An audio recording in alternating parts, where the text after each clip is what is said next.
Thank you, Erasmus. Ladies and gentlemen of the media, good afternoon. I would like today to focus firstly on the economy and then on the government's dramatic expansion of healthcare benefits being provided to our public service personnel.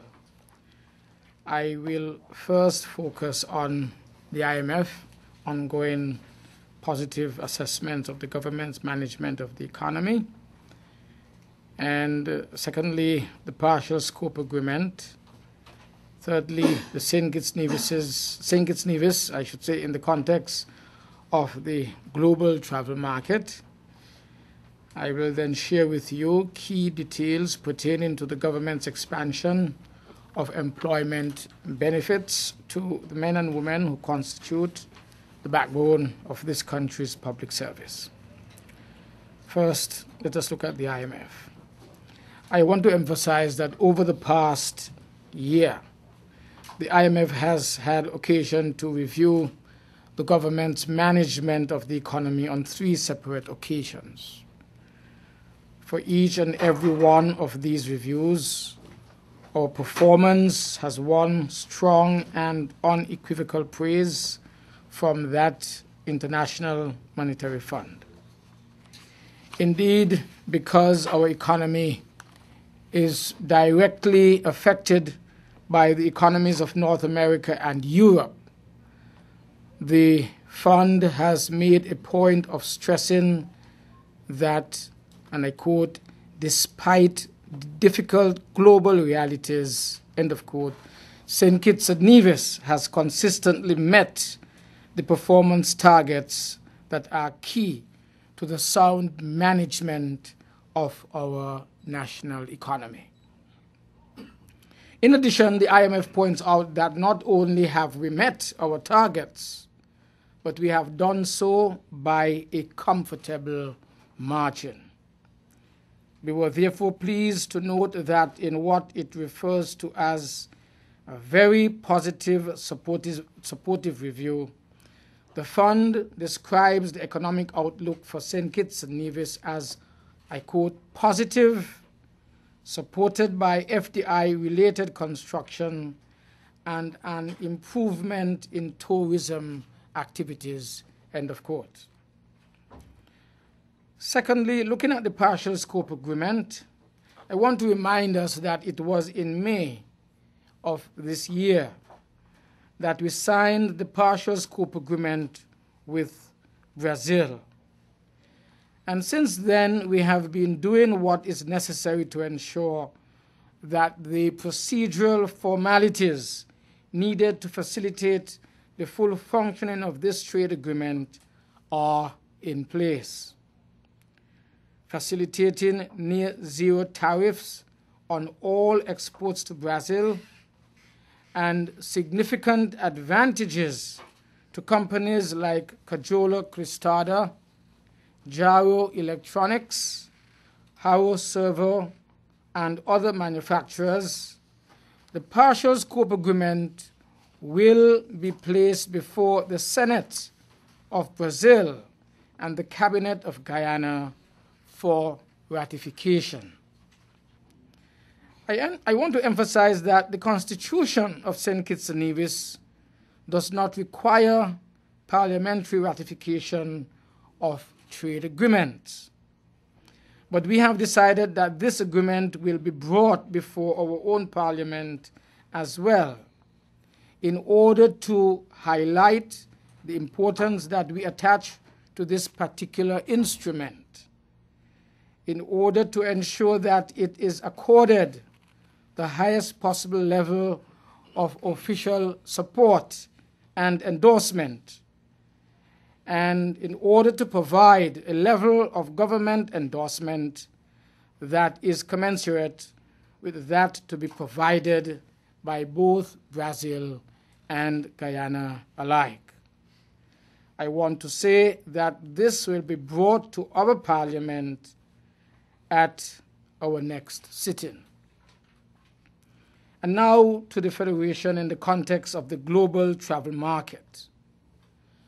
Again, I emphasize that despite the negative impact of the global crisis on the international travel market, my government decided long ago to do a number of things. One, to maintain an aggressive marketing strategy internationally. And two, to heighten international travel agents and other industry specialists' insights vis-à-vis the special appeal of the Federation as a travel destination. As a result, members of the media, travel projections to the Federation are up, necessitating the addition of 2 American airline flights to St. Kitts per week. There will now be Friday and Sunday afternoon flights from Miami to St. Kitts and Nevis.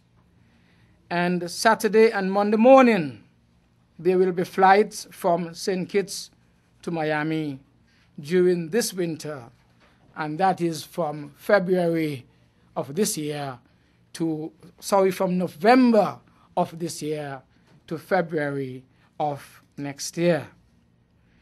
This, I emphasize, is most unusual in this global environment, and will most certainly increase our own revenue flows for local service providers and other suppliers throughout the Federation. Precisely, this is our objective from the very start. Finally, members of the media, let us look at the expanded healthcare benefits for our government employees.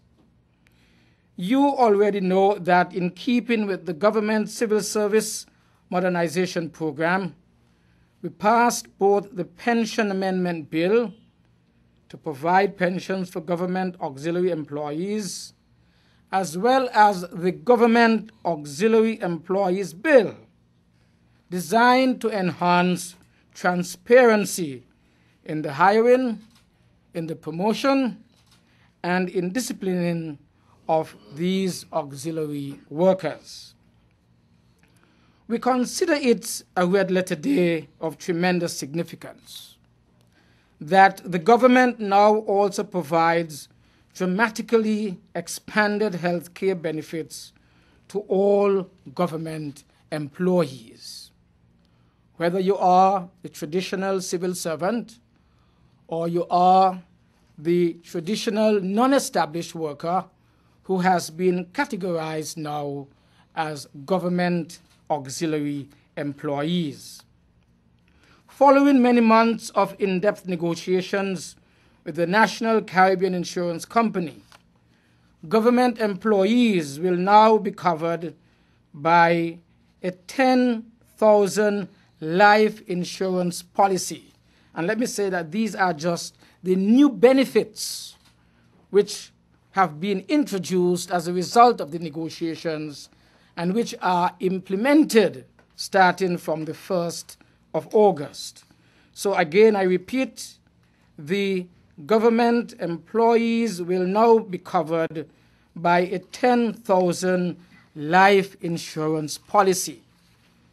If by chance one is ill and does not recover, and you are a government, you are a public servant covered by this medical scheme, your beneficiaries will be provided, can be provided with a $10,000.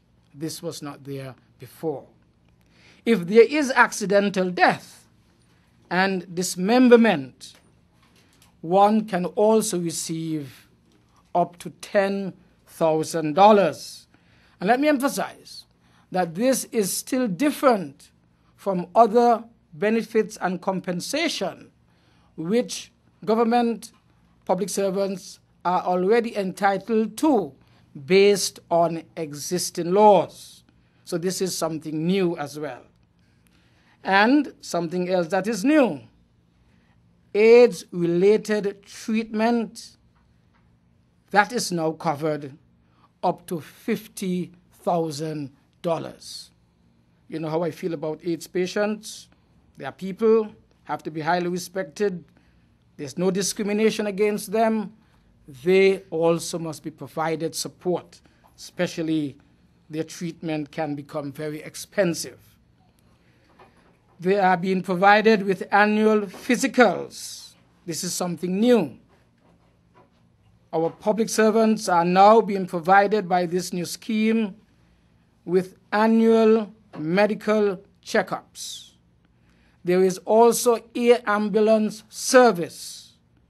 There are also dental and vision care services, plus an increase in major medical support from $100,000 to $750,000, which is $750,000.